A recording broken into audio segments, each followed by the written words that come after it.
Hello everyone 28 size blouse cutting అయితే చూపిస్తాను. Tailoring classes నేర్చుకోవాలని ఇంట్రెస్ట్ ఉన్న వాళ్ళు ప్రతి ఒక్కరు డబుల్ ట్యాప్ చేసి లైక్ చేసి షేర్ చేసి సబ్స్క్రైబ్ చేసుకోండి. మీరు చేసే ఒక లైక్ షేర్ సపోర్ట్ వలన ఛానల్ గ్రోత్ కూడా పెరుగుతుంది కాబట్టి అందరూ కూడా డబుల్ ట్యాప్ అయితే చేసేసుకొని ఆల్ అనే బటన్ని ప్రెస్ చేయండి. సబ్స్క్రైబ్ చేసుకున్న తర్వాత మీకు నేను పెట్టే వీడియోస్ అన్నీ కూడా మీకు నోటిఫికేషన్ అయితే వస్తూ ఉంటాయి అన్నమాట ఎప్పటికప్పుడు. ఇప్పుడు వచ్చేసి నడుములో వచ్చేసి 28 సైజ్ బ్లౌజ్ అయితే కటింగ్ అయితే చూపిస్తాను. లెంత్ ఎంత తీసుకోవాలి, షోల్డరు ఆర్మోలు అంతా కూడా. ఫస్ట్ వచ్చేసి స్లీవ్స్ అయితే చూపిస్తాను. 4 మడతలుగా ఇలా ఫోల్డింగ్ అనేది చేసుకొని 2 లేయర్లు మాత్రం వెనక్కి అనేది జరుపుకోవాలన్నమాట. క్లాత్ అనేది తక్కువ వస్తుంది కాబట్టి వెనక్కి ఇట్లా అడ్జస్ట్ చేసుకొని జరుపుకోవాలి. ఇలా మనకు క్లాత్ జాయింట్ పడుతుంది 2 లేయర్లకి. నడుము లూజ్లో 28 అంటే 4వ భాగం 7 ఇంచులు ప్లస్ ఎక్స్ట్రా స్టిచ్చింగ్ చేసుకోవడానికి 1.5 టోటల్గా 8.5 ఇంచులు వచ్చేటట్టుగా చూసుకోవాలి. స్లీవ్ లెంత్ వచ్చేసి 5 ఇంచులు, ఖర్చు కోసం హాఫ్ ఇంచ్ కలుపుకుంటే 5.5 ఇంచులు స్లీవ్ లెంత్ అనేది తీసుకున్నాను. ఖర్చు కోసం కంపల్సరీ యాడ్ చేసుకోవాలి, లేకపోతే బ్లౌజ్ అనేది పైకిపోతుంది. ఇప్పుడు చంక డౌన్ వచ్చేసి 2.5 తీసుకుంటే సరిపోతుంది. 5 కన్నా తక్కువ ఉంటే 5లో దానికి సగం తీసుకోవాలి. 5 కన్నా ఎక్కువ ఉంటే 2.5 తీసుకుంటే సరిపోతుంది. ఇక్కడ చంక డౌన్ 2.5. స్లీవ్ లూజ్ వచ్చేసి 4.35 ఇంచులు స్లీవ్ లూజు. ఎక్స్ట్రా స్టిచ్చింగ్ చేసుకోవడానికి 1.5 ఇంచు. మీరు ఎక్కువగా లావుగా ఉన్నారంటే 2 ఇంచులు తీసుకున్నా కూడా పర్లేదు. చంక లూజ్ దగ్గరికి 7 ఇంచులు, ఎక్స్ట్రా స్టిచ్చింగ్ చేసుకోవడానికి 1.5 ఇంచు. స్లీవ్ షేప్ తీసుకోవడానికి 2 ఇంచులు మార్కింగ్ చేసుకొని క్రాస్గా లైన్ అనేది వేసుకోవాలి. ఫస్ట్ వచ్చేసి ఈ విధంగా. ఇప్పుడు మనం స్లీవ్ షేప్ మార్కింగ్ చేసేసుకుంటే సరిపోతుంది. ఇంతే, మనం స్లీవ్స్ కటింగ్ అనేది చేసేసుకుందాం. ఈజీగా అర్థం చేసుకుంటే ఈజీ అనిపిస్తుంది. మీరు కాస్త కన్ఫ్యూజ్ అయ్యి వీడియో స్కిప్ చేస్తే మీకు కష్టంగాను అనిపిస్తుంది. ఏదైనా సరే ఈజీగా మీరు కాస్త టైం కేటాయించి నేర్చుకోవడానికి ట్రై చేయండి.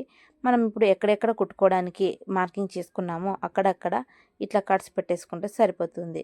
2 స్లీవ్స్ సపరేట్ అయితే చేసుకుందాం. ఫ్రంట్ సైడ్ మాత్రం చంక దగ్గర హాఫ్ ఇంచ్ లోతు తీసుకుంటే చంక దగ్గర ముడతలక్క రాకుండా ఫినిషింగ్ అనేది నీట్గా ఉంటుందన్నమాట. బాడీకి తగ్గట్టు ఈ విధంగా హాఫ్ ఇంచ్ లోతు తీసుకోవటం ద్వారా స్లీవ్స్ కటింగ్ అయితే అయిపోయింది. ఇంతే, ఈజీ ఫార్ములా.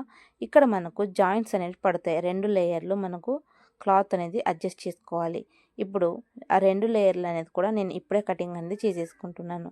మీరు చూసుకోవచ్చు, యాజ్ టీజ్గా 2 లేయర్లకి మన కింద భాగం కరెక్ట్గా ఉంది కదా, దాన్ని ఈ విధంగా పెట్టుకొని కొలతకి ఇప్పుడు మనం కటింగ్ చేసేసుకుంటే సరిపోతుంది. స్లీవ్స్ క్రాస్ బెల్ట్ అయితే కటింగ్ అయితే అయిపోయింది. ఇప్పుడు బ్యాక్ పార్ట్ ఫ్రంట్ పార్ట్ అయితే కటింగ్ చేసుకుందాం. 2 మడతలుగా క్లాత్ అనేది ఫోల్డింగ్ చేసుకొని నడుము లూజ్కి ఖర్చుకు సరిపోతుందో చూసుకొని చూసారు కదా, స్ట్రైట్ గా ఒక లైన్ అనేది వేసుకొని కటింగ్ అయితే చేసేసుకోండి. ఇప్పుడు బ్లౌజ్ లెంత్ వచ్చేసి 12.5, షోల్డర్ కోసం మార్కింగ్ చేసుకొని మొత్తం లైన్ 13 ఇంచులు, 5 ఇంచులు షోల్డర్ కోసం, ఆర్మల్ లెంత్ వచ్చేసి 5.5 ఇంచులు, 4వ భాగం 7 ఇంచులు, డాట్ కోసం 28లో 4వ భాగం నడుము లూజ్, డాట్ కోసం 9.5 ఇంచు ఎక్స్ట్రా స్టిచ్చింగ్ చేసుకోవడానికి అలా విధంగా చూసుకొని ఇంకా చంక షేప్ కూడా మార్కింగ్ అనేది చేసేసుకొని షోల్డర్ వచ్చేసి 3 ఇంచులు, నెక్ కోసం 2 ఇంచులు, అలాగే నెక్ డీప్ వచ్చేసి 2.5 ఇంచులు తీసుకుంటే సరిపోతుంది. ఈ విధంగా మార్కింగ్ చేసేసుకుంటే బ్యాక్ పార్ట్ కూడా అయిపోతుంది అనమాట. ఈజీ మెథడ్లో మీరు ఈజీ ఫార్ములాతోటి బ్లౌజ్ కటింగ్ కానీ స్టిచ్చింగ్ కానీ నేర్చుకుంటే మీకు బిగినర్స్కి చాలా ఈజీగా ఉంటుందన్నమాట. కన్ఫ్యూజ్ అవ్వకుండా ఈ మెథడ్లో అనేది ఫాలో అవ్వండి. ఇక్కడ స్పీడ్గా అయితే పెట్టాను వీడియో, మీరు కన్ఫ్యూజ్ అవ్వకండి. వీడియో లెంత్ ఎక్కువ అవుతుందనేసి ఇంకా స్పీడ్లో అయితే పెట్టాను. ఇప్పుడు మనం బ్యాక్ పార్ట్ బేస్ చేసుకొని ఫ్రంట్ పార్ట్ అయితే కటింగ్ చేసుకుందాము. ఏం లేదు, బ్యాక్ పార్ట్ అనేది తీసుకొని బ్యాక్ పార్ట్ ఏ విధంగా అయితే ఉందో అదే విధంగా ఫస్ట్ వచ్చేసి మార్కింగ్ చేసుకోవాలన్నమాట. నెక్ ఒకటి ఇడిచిపెట్టి ఇంకా ఆర్మోల్ కానీ షోల్డర్ కానీ ఎక్స్ట్రా స్టిచెస్ కోసం మార్కింగ్ చేసుకున్నాం కదా అది, అలాగే లెంత్ యాజ్ ఇట్ ఈజ్గా అట్లనే మార్కింగ్ చేసుకోండి. బ్యాక్ పార్ట్ కన్నా కూడా ఫ్రంట్ పార్ట్కి 1 ఇంచు క్లాత్ అనేది ముందుకు జరుపుకొని మార్కింగ్ చేసుకోవాలి. ఫ్రంట్ సైడ్ చెస్ట్ దగ్గర మనకు 1 ఇంచు ఎక్స్ట్రా ఉండాలన్నమాట. డాట్ స్టిచ్చింగ్ చేసుకుంటాం కదా, అప్పుడు మనకు క్లాత్ అనేది తక్కువ పడిపోతుంది. 1 లేదా 1.5 ఇంచు క్లాత్ అనేది ముందుకు జరుపుకుంటే మనకు క్లాత్ అనేది తక్కువ పడదు. ఇక్కడ ఫ్రంట్ పార్ట్ వచ్చేసి మనం మిస్టేక్ చేసేది ఇక్కడే. కొంతమంది ఏం చేస్తారు, బ్యాక్ పార్ట్ ఏ విధంగా ఉందో అదే విధంగా మార్కింగ్ చేసుకోమని చెప్పామనేసి డాట్ కోసం వదిలేసి యాజ్ ఇట్ ఈస్గా మార్కింగ్ చేసేసుకొని కటింగ్ చేసుకుంటారు. మొత్తం బ్లౌజ్ అంతా స్టిచ్చింగ్ చేసుకున్నప్పుడు మనకు ఫ్రంట్ పార్ట్ దగ్గర క్లాత్ అనేది ఉండదన్నమాట. అప్పుడు బ్లౌజు మనకు లెంత్ వేస్టేజ్ దగ్గర తక్కువ అయిపోతుంది. అట్లా కాకుండా ఉండాలంటే మీరు ఖచ్చితంగా 1 లేదా 1.5 ఇంచు ఎక్స్ట్రా ముందుకు అనేది జరుపుకొని ఈ విధంగా మార్కింగ్ చేసుకోవాలి. అప్పుడు మనకు బ్లౌజు క్లాత్ అనేది తక్కువ పడదు. మనము ఈజీగా స్టిచ్చింగ్ చేసుకోవచ్చు అనమాట. మన మెజర్మెంట్‌కి తగ్గట్టు. అలాగే ఎక్స్ట్రా 1½ ఇంచు స్టిచెస్ కోసం వదులుకున్నాం కదా! అది కూడా మనకు ఉంటుందన్నమాట. ఫ్రంట్ నెక్ లెంత్ వచ్చేసి 6½ ఇంచులు తీసుకుంటే సరిపోతుంది. 28 సైజ్ కాబట్టి 6½ ఇంచెస్ ఫ్రంట్ నెక్‌కి తీసుకుంటే సరిపోతుంది. నెక్ డీప్ వచ్చేసి 2 ఇంచులు తీసుకోండి చాలు. ఫ్రంట్ నెక్ వచ్చేసి నెక్ డీప్ 2 ఇంచులు అయితే చాలు. మీకు ఇంకా బ్రాడ్‌గా మాకు చెస్ట్ ఛాతీ భాగాన వెడల్పుగా ఉందనుకుంటే మీరు 2½ కూడా తీసుకోవచ్చు. నెక్ పార్ట్ దగ్గర ఏం ప్రాబ్లం అయితే లేదు. కానీ మీ బ్లౌజ్ ఏ విధంగా ఉందో అది బ్లౌజ్ దాని బేస్ చేసుకొని కటింగ్ చేసుకోండి. ఇప్పుడు క్రాస్ బెల్ట్ కోసం 2 ఇంచులు డౌన్ చేసుకోవాలి. ఫస్ట్ వచ్చేసి 2 ఇంచులు ఈ విధంగా డౌన్ చేసుకొని మార్కింగ్ చేసుకొని స్ట్రెయిట్‌గా ఒక లైన్ అనేది మార్కింగ్ చేసుకోండి. ఫస్ట్ వచ్చేసి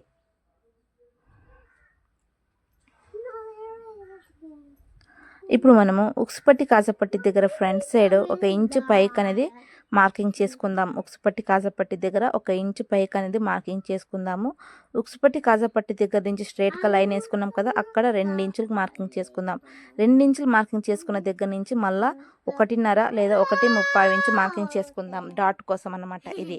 చెస్ట్ ఎక్కువ ఉంటే 2 ఇంచుల దాకా మార్కింగ్ చేసుకోవచ్చు. డాట్ కోసం మార్కింగ్ చేసుకున్న దగ్గర 1/2 ఇంచు డౌన్ చేసుకుందాం. 1/2 ఇంచు కంపల్సరీ ఎవరికైనా 1/2 ఇంచ్ అనేది డౌన్ చేసుకోవాలి. ఇప్పుడు మనము సైడ్న స్టిచెస్ తీసుకునే దగ్గర స్ట్రైట్‌గా లైన్ వేసాం కదా! ఆ లైన్ దగ్గర నుంచి 1/2 ఇంచు పైకి మార్కింగ్ చేసుకుందాం. ఇది మనకు ఫ్రంట్ పార్ట్ దగ్గర క్రాస్ బెల్ట్ జాయింట్ చేసుకుంటాం కదా! ఆ మెజర్మెంట్ అనమాట. ఇది పక్కా కొలతలతో మార్కింగ్ చేసుకుంటే కనుక మీకు బ్లౌజ్ చెస్ట్ దగ్గర వంగినట్టు లూజుగా అయితే ఉండదనమాట. ఫ్రంట్ సైడ్ ఆర్మోల్ దగ్గర మనము 1/2 ఇంచు లోతు తీసుకోవాలి. ఇది షేప్ అని అంటాము. షేప్ తీసుకుంటేనే చంక దగ్గర ముడతల్లాగా రాకుండా ఫినిషింగ్ అనేది నీట్గా ఉంటుందన్నమాట. ఎవరికైనా సరే చిన్న సైజ్ అయినా పెద్ద సైజ్ అయినా మీడియం సైజ్ అయినా ఎవరికైనా సరే ఫ్రంట్ సైడ్ ఆర్మోల్ దగ్గర షేప్ అనేది కంపల్సరీ తీయాలి. లేకపోతే బ్లౌజ్ మనకు చంక దగ్గర ముడతల్లాగా ఉండేసి ఫినిషింగ్ అనేది నీట్గా ఉండదన్నమాట. కంపల్సరీ ఈ విధంగా ట్రై చేయండి ఎవరైనా సరే. ఇప్పుడు మనం మార్కింగ్ చేసుకున్న విధంగా బ్లౌజ్ అనేది కటింగ్ చేసేసుకుందాం. ఈజీ ఫార్ములాతోటి నేర్చుకునే వాళ్ళకి చిన్న చిన్న టిప్స్ని పాటిస్తే కనుక ఇంట్లోనే ఉండి టైలరింగ్ అనేది నేర్చుకుంటారు. కటింగ్ కానీ స్టిచ్చింగ్ కానీ కటింగ్ వచ్చేస్తే 99% కటింగ్ వచ్చేస్తే స్టిచ్చింగ్ అయితే వచ్చేస్తుంది అనమాట. కటింగ్ ఫస్ట్ అయితే మీరు కటింగ్ అనేది 100% నేర్చుకోండి.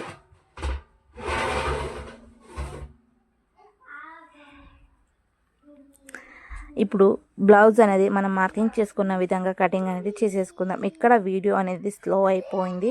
నేను స్పీడ్గా పెట్టినా కూడా వీడియో అనేది స్లో అయిపోయింది. ఎడిటింగ్ యాప్ ప్రాబ్లమో లేకపోతే ఫోన్ ప్రాబ్లం అయితే నాకైతే అర్థం కావట్లేదు. కొంతవరకు అయితే స్పీడ్గా వచ్చేస్తుంది, కొంతవరకు అయితే స్లో మోషన్లో అయితే వచ్చేస్తుంది అనమాట. వీడియో ఇక్కడ ఏం ప్రాబ్లమో ఏం మిస్టేక్ అయితే నాకైతే తెలియటం లేదు. కానీ వీడియో వచ్చేసి ఈ విధంగా ఫార్వర్డ్ అయితే అవుతూ ఉంది.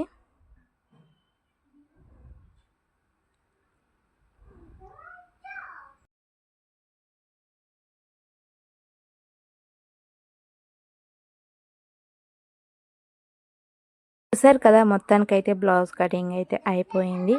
ఇప్పుడు front part, back part, cross belt, sleeves, piping కోసం డోరీ కోసం కట్ చేసుకున్నాం కదా 1½ ఇంచెస్, అది ఉక్సుపట్టి కాజాపట్టి కోసం సపరేట్ ఎక్స్ట్రా క్లాత్ అంతా కూడా ఇక్కడైతే పెట్టేస్తున్నాను. మొత్తానికైతే ఒకేసారి కటింగ్ అయితే చేసేసుకున్నాను. ఇక డైరెక్ట్గా స్టిచ్చింగ్ చేసేసుకోవడమే. మీరు ఈ విధంగా స్టిచ్చింగ్ చేసేటప్పుడు కటింగ్ అయితే పెట్టుకోకూడదు. కటింగ్ చేసుకునేటప్పుడు స్టిచ్చింగ్లో మనం ఏమేమి పార్ట్స్ కావాలో అవన్నీ కూడా కటింగ్ చేసేసుకొని పెట్టుకుంటే కనుక మళ్ళీ మనం కటింగ్ చేసుకోవాల్సిన అవసరం అయితే ఉండదు. కటింగ్ చేసేటప్పుడు మనకి స్టిచ్చింగ్ కావాల్సినవన్నీ కూడా ఒకేసారి కటింగ్ అనేది చేసేసుకోండి. మొత్తానికైతే బ్లౌజ్ కటింగ్ అయితే అయిపోయింది. ఈ వీడియో మీకు నచ్చితే యూస్ఫుల్ అయింది అనుకుంటే కనుక డబల్ ట్యాప్ చేసి లైక్ చేసి షేర్ చేసి సబ్స్క్రైబ్ చేసుకోండి. మీరు చేసే ఒక లైక్, షేర్, సపోర్ట్, కామెంట్ అనేది చాలా ముఖ్యం. ఇంకొక వీడియోతో అయితే కలుద్దాం. ఇప్పుడైతే అందరికీ బాయ్.